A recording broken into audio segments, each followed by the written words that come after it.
This is our fifth step and we have to discuss the JobQue and background processing service. Now let me tell you the whole concept about this first. That this is your console application. This is your server. Now not only one customer, but there can be, let us say, 5 customers who want to get their YouTube downloaded. So if you have so many customers calling the server, and if we start this YouTube DL process for each of the customers, then our server is definitely going to be overloaded and it might stop working. For such cases, we have the concept of a queue. So what happens is, when a customer places his job, then the job goes into a queue. This goes into a queue.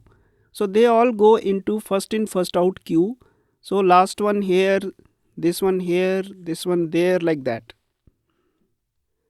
So we have to have a sort of a queue, and from this queue there is going to be a background process.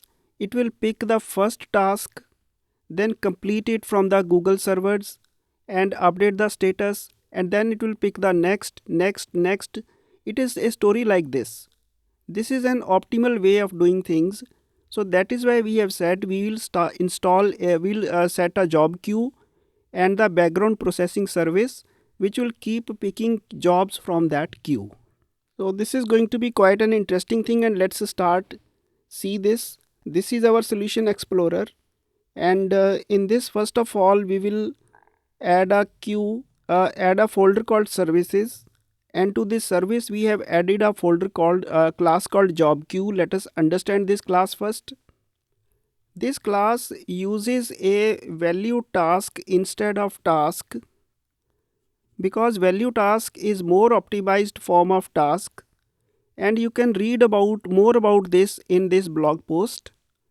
You can think at the moment you can think of a value task as a task only, but for heavy loads we do not use task, we try to use value task, because if some process they finish quick, in that case this value task is more useful. It is a more optimized form of task. For more detail you will have to go there. So what we have done is, we have first of all an interface. We have created our own interface. This interface has a method called queue. It queues a job, and we have a DQ async with a cancellation token. This cancellation token is provided by ASP.NET Core Server when it is about to exit, or when it is about to sleep, or when it is about to recycle. And any pending tasks will be cancelled automatically by a use of this cancellation token. The details you can understand on the ASP.NET Core website.